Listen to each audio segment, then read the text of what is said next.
Hey everybody, welcome to the live check-in. Thank you so much for joining me. I know we just chatted last week, but I figured since we had the first video of the challenge out, it might be a good idea to check in and see how y'all are doing. So in this video or this live chat, I'm going to give you some tips for picking designs for sampler quilts. I'm going to hit you with some inspiration or encouragement and then answer a few questions that you have, and plus I have some giveaways for the end. So it's gonna be a great 30 minutes of fun talking. So be sure to leave your comments or questions in the comments, and Wendy and Feyre are both here to help me out and help moderate those so we can have a great time chatting.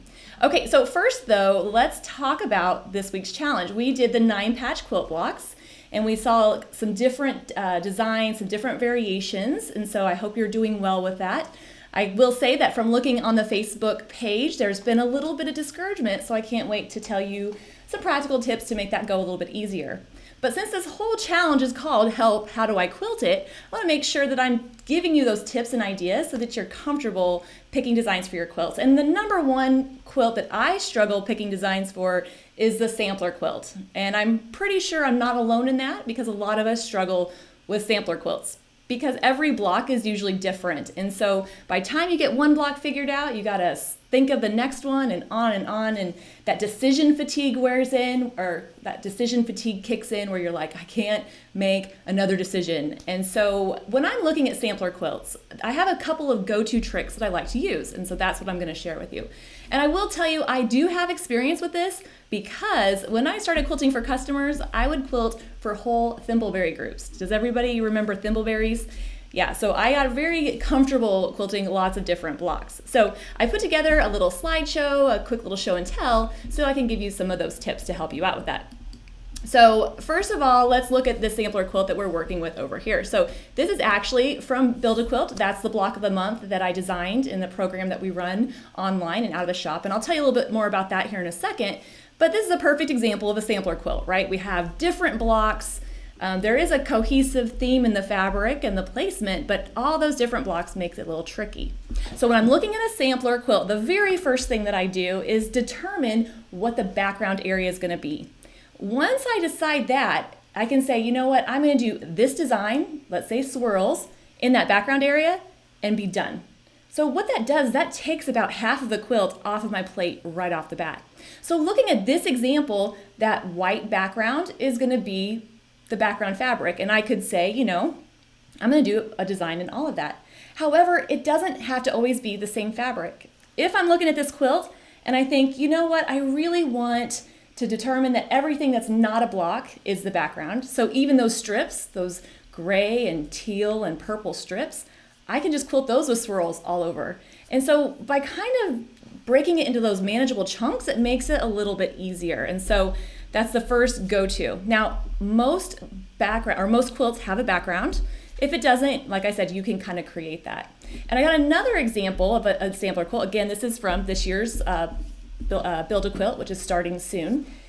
I have my blocks, but the background or the fabric layout gives it much more of a secondary pattern, right? I have those diamonds that look like they're going behind. And so maybe I'll determine a couple of fabrics are the background. I might say the white's a background and the print border, I'm going to quilt that the same. What that's going to do is, besides making it a little bit easier to get started, taking that chunk right off the bat, it's also going to give me a place to get started. Because sometimes when you're looking at your quilt and you can't decide what it is you're going to do, simply getting started is really going to help those creative juices get flowing. I always say kind of cheekily in my classes, the best way to finish a quilt is to start it.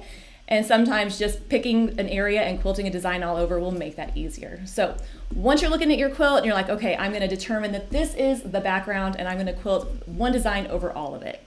Now, sometimes when you have your blocks, you might determine, like for instance this quilt, that white is the background, but maybe the blocks themselves, that's not a big area, so I can't fit a swirl in there. If that's the case, then I could just do something different. It's not a hard, fast rule. It's not something that has to be done, but it's just going to give me a general rule to follow. So once that's done, then I'm going to pick some versatile designs that can be used in a lot of different ways. So if I'm dealing with a sampler quilt like this, now this was pieced by Tula Pink. It's the butterfly quilt. It's gorgeous. I love quilting it. I probably would not be somebody that could quilt piece such a beautiful one, but I love quilting it. Using designs that can be used in a lot of different ways. Okay, so we've seen those already in the 9 patch. We've seen the dot to dot and the continuous curve. And it's kind of funny because when I was putting together the designs for this challenge, that's when I really realized how much I do use these designs. But they fit a number of shapes, a number of sizes. They just make it a lot easier to work with. So let's look at a slightly more close-up picture. So we have, that beautiful center to the butterfly. I'm going to do some echoing. Or I'm going to do some dot to dot in some of the triangles. So just really kind of finding those designs. And even if we look over here to the heart, or the pink little cross, there's those continuous curve again as well. So I'm really looking for those designs that can be used in a lot of different ways. I love feathers, and I love wreaths, and I love all these things, but when it comes to sampler quilts, continuous curve and dot to dot quilting, that's the 2 that I use all the time. So let's see another example. Now, I know we saw this last week when we did our check-in, but it's such a good example of continuous curve in a sampler quilt. You can see that dot background. I did swirls all over it, and then just a little bit of more custom in the block. So continuous curve variation, really nice. Or even in blocks that aren't square. So here I have a block Piece by Julie Herman of Jaybird Quilts. I've got those continuous curves, again, filling in those blocks. And that's that same shape that we saw in the 9 patch, just same design that we saw in the 9 patch, just in a different shape. And there's those wishbones again as well. So continuous curve is that design that goes from point to point to point with the curves, and then dot to dot quilting is just the more geometric. And so again, using those geometric lines. This is also a piece by Julie Herman. And I know we've probably seen these pictures a couple times, but I think what's great about it is it shows even those irregular shapes that I'm working with, it's gonna fit. It's gonna really fit those areas. Okay, beyond that though, once you have your sampler quilt or you have blocks of different sizes and shapes, echoing is going to be a great way to manage those. What I love about echoing is it really kind of highlights the shape, but it also kind of shrinks down the area that we're working with. So this quilt was pieced by Tula Pink. It's called Reject because it was all the rejected fabrics from her fabric collections. And in the maroons and the reds, so you can kind of see those maroons and those reds, I'm using echoing to kind of help highlight that block. It's giving it a look of some depth. It's really kind of showing it off. And it looks like a stripe, but that's actually my quilting causing that shadow. And I have a closer picture right here. So those are actually a solid maroon and a solid red, but it's that echoing that's really kind of helping enhance the block. So echoing is going to take any of those weird shapes that you're dealing with and just make them a little bit easier to manage, kind of shrink them down a little bit. All right, so this is actually from last year's Build a Quilt, and it's a good example of using echoing inside the block as well. So in 2 of the corners over here, and on the other side, I have my echo lines, and that's just really helping highlight that side of the block. Plus, if I just can't decide what to do, I'm just gonna keep echoing, echoing, echoing until something pops into my mind. Again, I determined the background was going to be this tan fabric, so I quilted the same swirl in all that tan, and there's that dot to dot, and there's a continuous curve. So again, same designs, a lot of the same things that I do, but it just makes it a little bit easier when I'm working on those sampler quilts. Now, what's great about it is that when you're quilting, you might think, well, how do I know if it's going to work? How do I know if I'm going to like it? Well, you can kind of audition a little bit as you're going through the different blocks, but you'll learn really quick whether you like it or not. That just comes with experience. The joke I always give is, how do you know if you like Brussels sprouts? You take a bite and you'll know pretty quick. So work through it, and some blocks will be harder than others, but at the end of it, you'll have a beautiful quilt. And the more you do these, the better you'll get at picking and using designs. It'll come a lot easier and quicker. I use the same example. It's like working with color. I don't work with color a lot. I don't, put colors together a lot, more now than I used to. But the more I do it, the more comfortable I get. Same with picking fabric or any of those techniques that we're working with. So you'll definitely see improvement as you go. But if you need kind of like an easy button or a fail-safe plan, or like this is gonna be my get out of jail free card, I love to highlight one block and do an all over the rest. So this is also a piece by Tula Pink. It's from the book we did together, Quilt with Tula and Angela. And I highlighted the one tumbling block, but then just did an all over wavy line over the rest of it. So if you're looking at that sampler quilt and you love all the blocks, but there's like these 3 blocks that really turned out well, They look beautiful. Then you can use the quilting to really show those off and then just do something over the rest of the area. And it's going to make it easier and really show off what it is that you want to show off. Okay, so when we're talking about practical tips for sampler quilts, I'm using Build-A-Quilt as an example because we are just kind of in the middle of the big launch of our Build-A-Quilt. And what Build-A-Quilt is, it's a block of the month program, but what's fun is I design it and you get your choice of colorways. So these are the 10 blocks for this year's Build-A-Quilt, and this is one of the colorways. This is the Sugar colorway. And then we have the Urban Grid and the Handiwork. And this is actually Allison Glass's newest fabric collection. Love it so much. And so as you can see, there's a lot of opportunities for those dot-to-dot quilting and those beautiful continuous curves.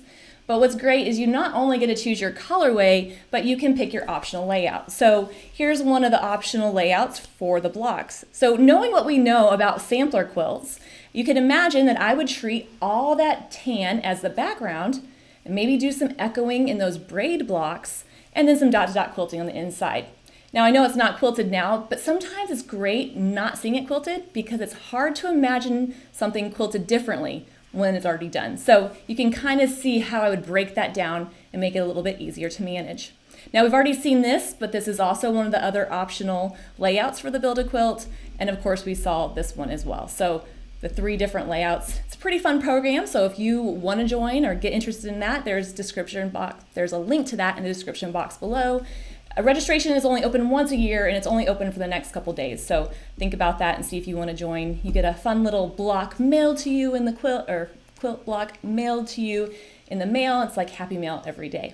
But let's get back to what it is that we're actually talking about, which is quilting. So when you're picking your sampler quilts, and let me switch it back over. When you're picking designs for your sampler quilts, just remember what we talked about last week. What's the most important thing? How can you use the quilting to show that off? And then also what we've talked about with sampler quilts. So I promise it'll get a little bit easier. Now before I go to your questions, I want to talk about something real quick. I want to give a little bit of encouragement to those out there that are getting a little frustrated. So if you're not on our Facebook group, I'd encourage you to join. It's a lot of fun sharing pictures and asking questions that you might have about the challenge or what have you. But I also can tell that some people are getting frustrated. Okay, so you know what's fun about teaching a class is I have a range of different skill levels, different preferences, and different machines. Now that's in a class of 20 people if I'm teaching live, or in our Facebook group, which has over 20,000 people. That's a lot of variation. So if you've tried the first block and you're newer at machine quilting and you're frustrated because it doesn't look as good as you think it should, congratulations, you're completely normal. Right? Learning how to free motion quilt takes practice. So when you're watching the video, somebody said, oh, I realized if I just quilt slower than Angela, I'll be fine. So let's talk about the videos. I don't want to put together an hour-long video. I want you to get the idea of what we're talking about so that you can go practice. And just because I quilt quickly doesn't mean that you quilt at the same speed. You quilt at the speed that you're comfortable with. That's why we have the quilting diagrams. That's why I take all that time to put them together so that you can print them off and put them next to you at your machine and then work through it at your own pace. So you watch the video, you get an idea how it goes together, you hear my not so funny jokes, but you probably giggle just a little bit, and then you go work on yours, okay? So it's just because the videos are kind of quicker and snappier doesn't mean that that's how you should quilt it. But on my website, quiltingismytherapy.com, and I'll have a link to it down below, I have a page with all the videos. So as the videos come out, I'm going to be putting them on that page. And as I have time, I'm going to make extended versions of some of the videos. So for instance, this first week we had 9-patch, right? So we worked through that. It was a lot of fun. You were like, oh, this is genius. I can't wait. I mean, that's what I'm imagining you're thinking as I'm editing them. So then you go to the website and then you can watch just the first design. And you can just watch it and watch it come together a little bit more slowly if you want. And so you're going to use these resources that are available to get better at it. But here's the sad thing, not the sad thing, here's the kicker. You have to practice. You have to practice. I can buy all the diet books I want, but if I only read them and don't do any of it, I'm not going to lose any weight. And the same thing with quilting. You have to practice. So pick one design and try it out. Right? And try it over again and try it again and get more comfortable and know that the more you practice, the better you'll get. Now, it's with anything, right? It took me a little bit of practice. Well, it took me a lot of practice to get comfortable with it. If you just got on there and did great right off the bat, I'd feel bad about myself. So thank you for taking my self-esteem into account there. But it does take practice. So what does that mean? It means it's going to suck. It is. In the beginning, you're going to be looking at your hands. You're going to be thinking they won't do what I want them to do, and you'll be getting frustrated. But just know that you'll get better and better. So it's going to suck. You embrace the suck. You get past the suck, and then you love the quilting. I promise. I'm on the other side, so I'm saying, come on over here. It's a lot of fun, but look at it like a process. Now, this is all cheesy, right? And you're like, okay, Angela, if you keep saying this, I'm going to roll my eyes. But it is a process, and you'll be better each time you practice. So what you have to do is you have to practice, and then you have to stop comparing yourselves to others. I love to see pictures of what people are quilting. I love when they're sharing on the Facebook group and on social media. It brightens my day that you would not only watch the video, but that you would do the things that I was talking about. So, but when you look at the pictures and you see other people's that you think are better than yours and you get frustrated, that's not okay, right? Comparison is the thief of joy. You are on your journey and you're where you're at on your journey and you'll improve and get better. And so you just have to keep going with that. So as you're quilting, and see, the thing is, I've never been a perfectionist, so I don't really struggle with this part. I'm a people pleaser. It's a totally different neuroses. But anyway, the perfectionism part. So, when I was quilting, I was practicing, I would think, oh, that doesn't look as crappy as it did last time, right? So you have to look for those little wins and have fun with it. The whole challenge, the whole reason I do this is because we'll do difficult stuff if we can do it with other people. Basically, that's it. You'll feel that community and that camaraderie and like, oh, we're going to do it and we're going to practice. So just know that you'll get better. And I'm going to land this plane really fast, but I just don't want you to be so down on yourself. I hate when I see people leave comments like, I don't even want to post a picture. It looks so bad. Or I don't even want to do this. It's hard. I promise it gets easier. And even if you think, oh, but these designs are different than an all over, they're actually easier to internalize because they're very step-based, right? Step 1, 2, 3, and 4. So you just keep going and you're going to get better and better at it, okay? So, all right, I'm going to end that part. And I have Wendy, my trusted confidant. She's been looking at your questions and kind of pulling them together. Feyre's been kind of answering a few for me. Turns out this is turning into kind of a thing. I kind of like it. So, Wendy, you got some questions for me? I do. Talk about the difference in batting. Okay, so the difference in batting. I love talking about batting or wadding, depending on what country you're from. Batting is pretty much what makes it the quilt, right? That's what gives it its puff and its cuddle. The most important thing is that you use a high quality batting. That's the number one thing. Like not like high end, but you just want a good quality batting.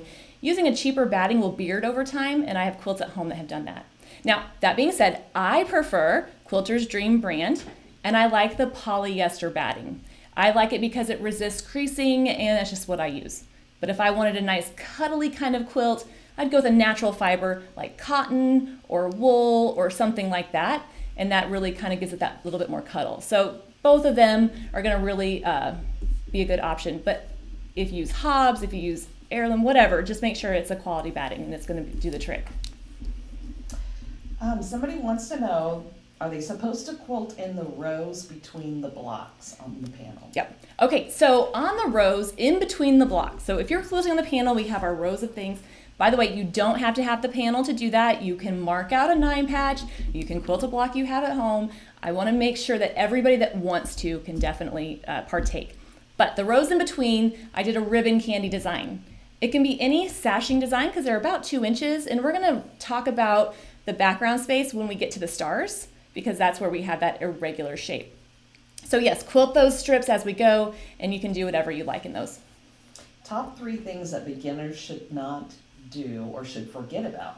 Top 3 things that quilters should not do. So I have a whole video on that. It's been the most, I'll put a link to it in the description or below. That video has been wildly popular. It really impresses my daughter when she looks at the numbers on there because she's all into the YouTube thing and she's like, Mom, you went viral. What's funny about that video is I had just come back from teaching at QuiltCon, and that video is like probably 6 or 7 years old. And it hurts my heart when I go teach a class and women are so hard on themselves and they talk to themselves in a way that they wouldn't let anybody else talk to them. right? And so I thought, you know what, I'm gonna do this video. And I literally just hit record and talked. And so the 3 things, if I can remember correctly, is to not compare yourself to others. Don't forget the purpose of the quilt, and finish is better than perfect, or something about mistakes. I think so often we are our own worst enemy and our own worst critic. It's hard to get past that. And I'm not sure what it is about machine quilting that makes people feel even worse about that.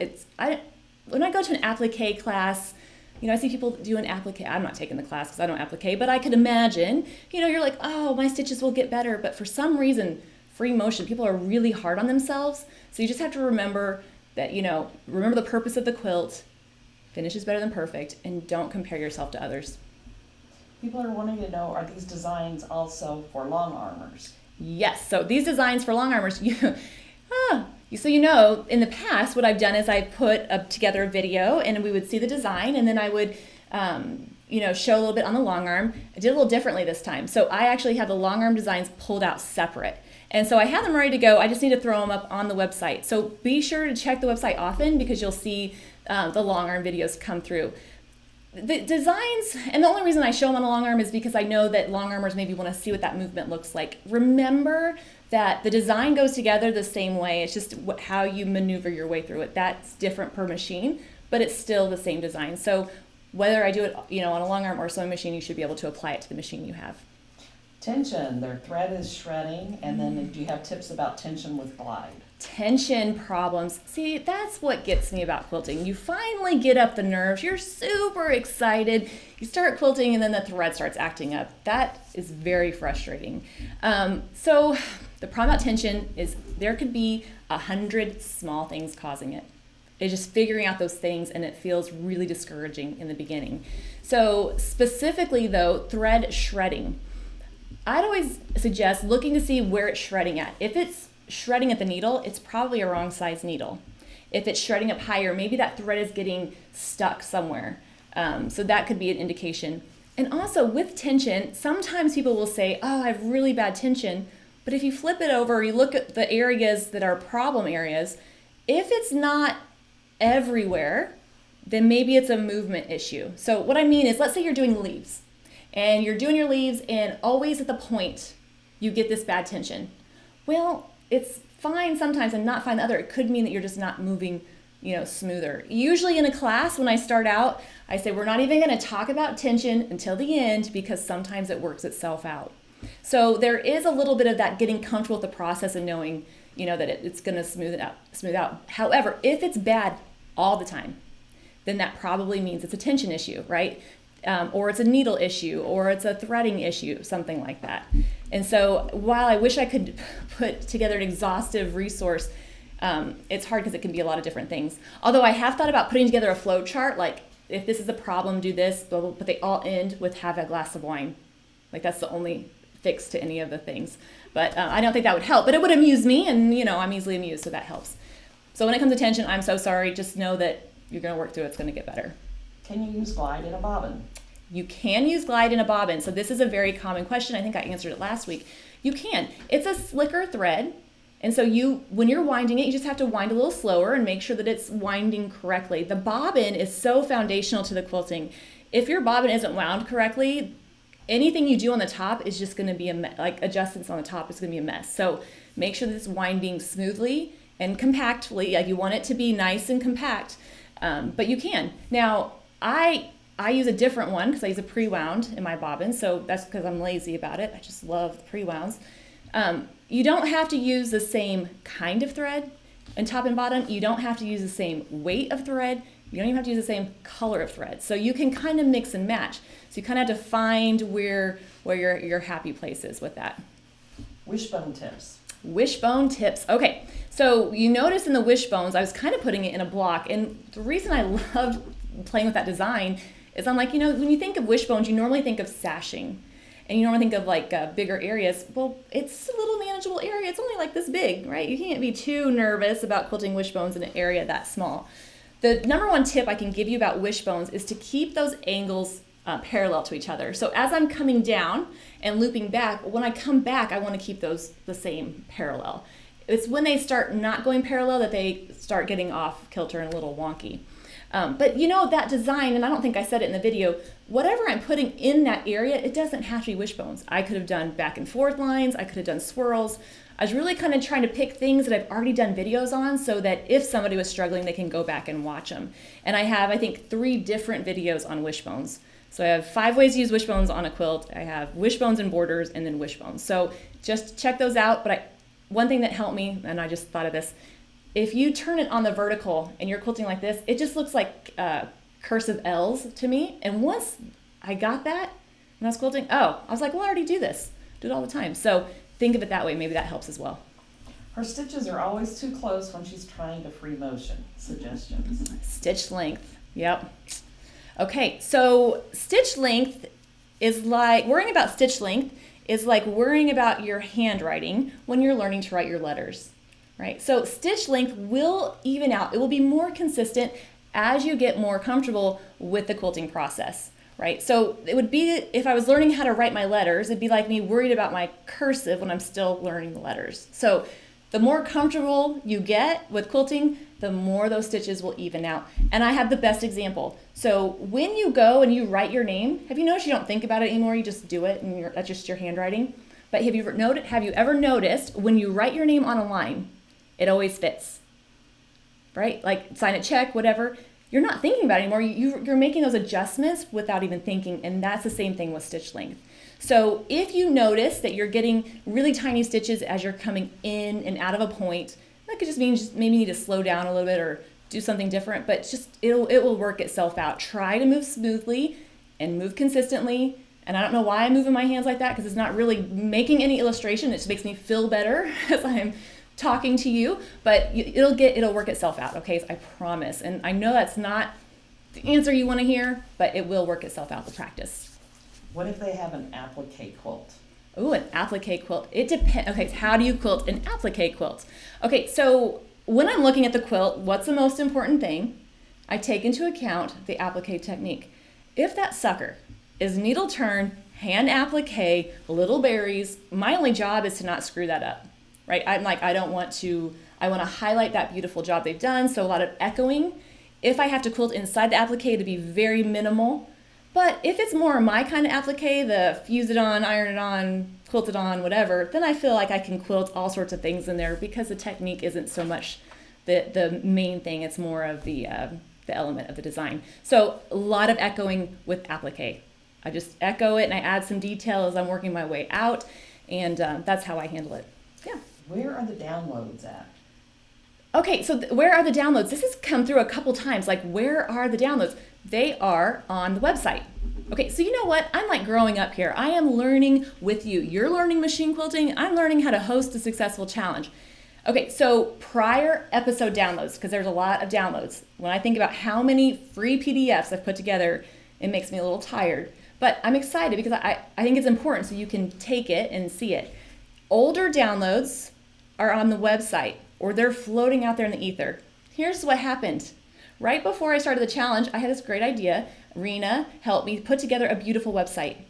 But some of the stuff didn't transfer over, right? Some of it was on Shopify. Some of it was out in the ether. Eventually, on that beautiful website that I have, the Free Motion Challenge, fmqchallenge.com, will have links to all the handouts. It'll have links to all the videos. So if it's a past challenge and you can't find it, you can go to the files section in the Facebook group and find them there, or you can go to the individual videos. I will try to get those added, get it all beautiful and up to speed. I'm working as hard as I can, but I'm editing videos for the challenge right now, so can't quite get to that. So if older challenges will be on there. Newer challenges, they get sent out in the email.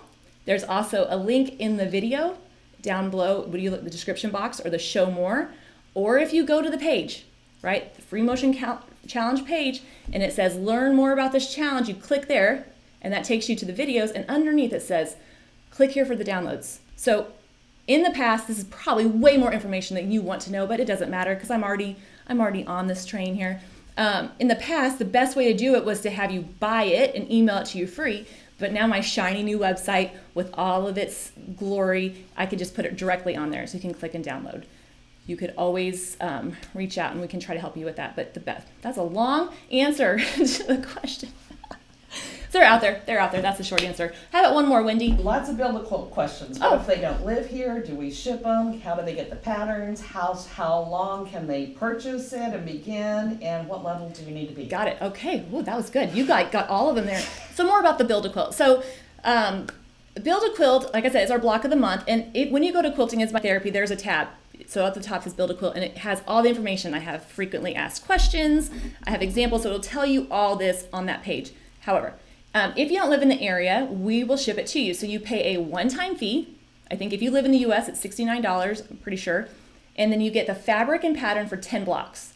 And it's designed by me, cut by my wonderful staff who like just cut. And then we mail it out to you. So then you get 10 of those blocks, one a month. So you have your choice of 3 different colorways. So that's what, it's like a customizable block of the month. So you pick which colorway you want at first, and we send them to you. Now, as a part of Build-A-Quilt, we have a Build-A-Quilt Facebook group. We do Build-A-Quilt videos. Joni really helps me out with that. Then in April, you have the option, if you want, to buy a layout kit. And the layout kit will give you the fabric to put around the blocks to make a different quilt, or make your quilt. And there's 3 different layout options. So I thought this was a great idea until I realized now that means I have to write 9 patterns, right? So 3 layouts in 3 different colorways. So it's a lot of fun. Registration is open now. It's only open once a year because once we get going, we get into it. So the first block goes out next Friday. So we usually leave it open maybe a week or 2 after the first block goes out, but after that it's really difficult to kind of keep up. So if you are interested, check that out and you can definitely sign up. Did I miss anything else? What level do you? Oh, what level? So you need to know how to use your sewing machine, right? If you know where the on-off button is, you know where the pedal is, that's the most important thing. We're going to show you how to do those. In fact, today we were at filming videos. Joni was showing how to do the blocks. So it's a great skill builder. They're very basic shapes, half square triangles, and so you can learn a lot through there. Plus, have a great sampler quilt to practice with your quilts. So. And how do they get the patterns? And how do they get the patterns for Build-A-Quilt? That comes with your block. So, yeah, that's the only way you get it. So right now, it's an experience. It's a Build-A-Quilt experience. You get this thing in the mail, so that's the only way to get the pattern. So, but you can also leave questions on here, and I'll answer those. Or check out my website, got the frequently asked questions, or contact me through there. Okay, a lot of stuff. And I know if you still have questions, you can hop on over to the Facebook group and leave them on there. And I do want to do a giveaway real quick, but I just want to encourage you real quick to tell you that, this has been a lot of fun, and the free motion quilting is going to be, I think the more you practice, the better that you're going to get. Now, next week, we're going to see flying geese blocks. So we're going to kind of back it up a little bit. Instead of having 6 different designs, we're going to have 3 or 4, and then you're going to practice in those strips. So it's going to kind of be like, ooh, that was a little more difficult. Now we're going to back it up a little bit, and then we're going to go on to square and a square blocks. But I do have giveaways to thank you for watching and chatting with me. And so the giveaways I didn't have it with me, but I'll send it. It's a wool pressing mat. If you have not used those, they're amazing. It reflects the heat back up, so it presses both sides and gives you that beautiful seam. And so this mat is beautiful, and it's actually wool from New Zealand. So it's almost like you're in the beautiful New Zealand. And then the second thing is going to be a panel. So free motion challenge panel. Going to send one lucky winner one of those. And then also the thread collection. So we do have a couple that we set aside as giveaways. So 3 lucky winners. Wendy has compiled the names. And so Jal Martin, J-A-L Martin, is going to win the pad.